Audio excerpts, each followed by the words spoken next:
Hi everyone. Today, President Barack Obama came out and gave a speech that was really intended to calm the markets and fill in a void that undoubtedly would have been created had Obama not said anything. There would have been many who said the president at this time should have said something.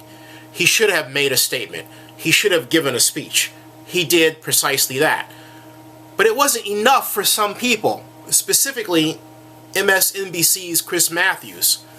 On his program Hardball, he said, where's your plan, Mr. President? Well, frankly speaking, it's not for President Obama to come up with a plan, A. B, Matthews was being very hypocritical, uncharacteristically so, in his delivery on Monday. Listen, first, Matthews says, okay, the Republicans won't do anything. They don't want to agree to a tax increase for those who can best afford it, the super wealthy. They don't want to do anything. So instead of saying to Republicans, why are you so recalcitrant? Where's the Republican plan? Or saying to Republicans, hey, the S&P report called you out, and therefore you must come up with a plan or reaction. He says to President Obama, hey, you come up with a plan, knowing damn well that Obama has to sell that plan to Republicans.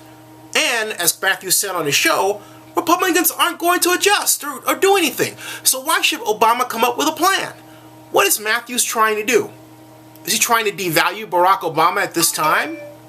That's terribly, terribly, terribly dishonest on Matthews' part and hypocritical on his part, and I'm really disappointed that a person whose intellect I appreciated would go to such subterranean levels and express Cro-Magnon behavior in the process. Chris Matthews should take that one back. At any rate, if you didn't see the Obama speech, here is 7 minutes and 51 seconds of it. What it does require is common sense and compromise.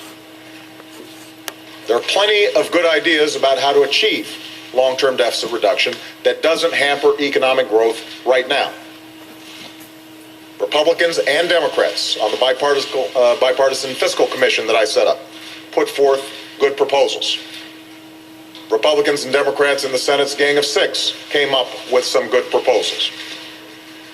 John Boehner and I came up with some good proposals when we came close to agreeing on a grand bargain. So it's not a lack of plans or policies that's the problem here. It's a lack of political will in Washington.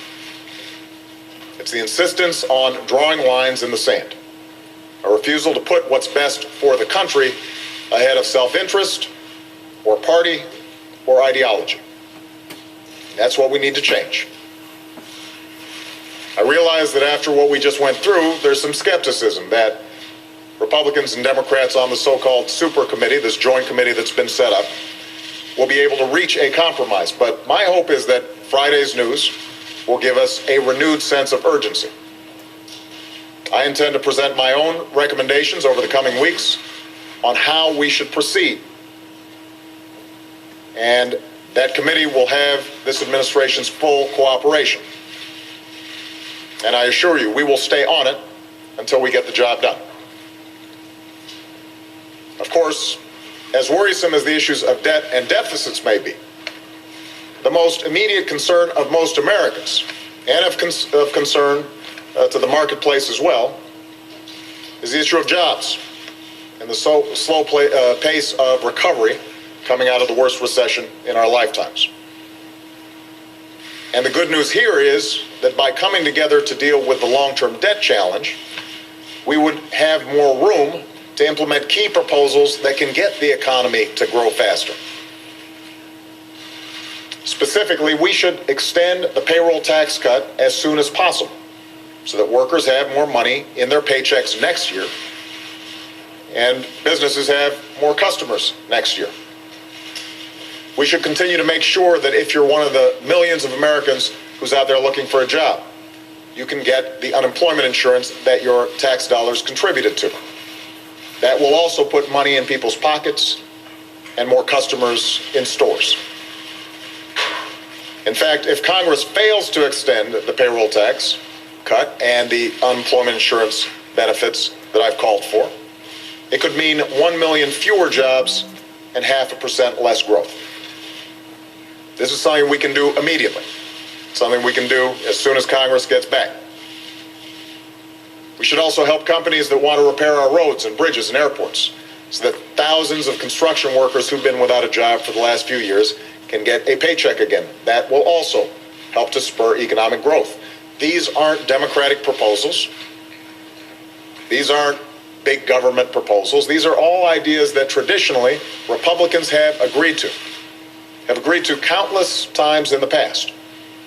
There's no reason we shouldn't act on them now. None. I know we're going through a tough time right now. We've been going through a tough time for the last 2.5 years.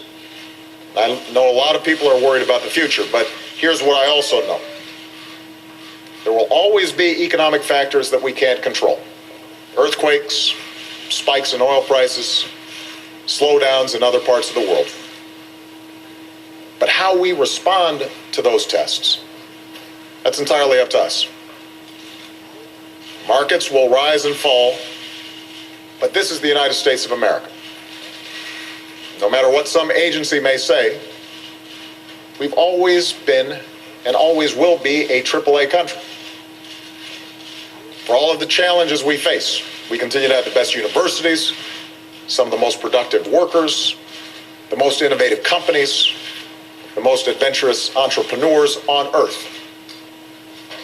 What sets us apart is that we've always not just had the capacity, but also the will to act, the determination to shape our future, the willingness in our democracy to work out our differences in a sensible way, and to move forward, not just for this generation, but for the next generation. And we're going to need to summon that spirit today. The American people have been through so much over the last few years, dealing with the worst recession, the biggest financial crisis since the 1930s.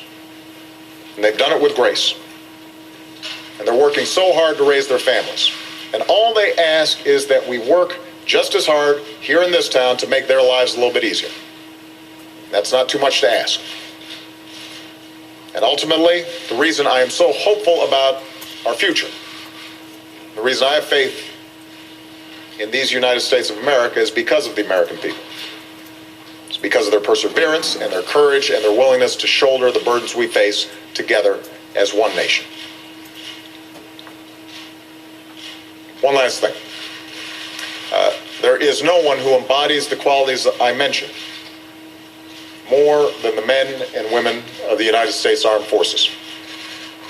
And this weekend, we lost 30 of them when their helicopter crashed during a mission in Afghanistan. And their loss is a stark reminder of the risks that our men and women in uniform take every single day on behalf of their country.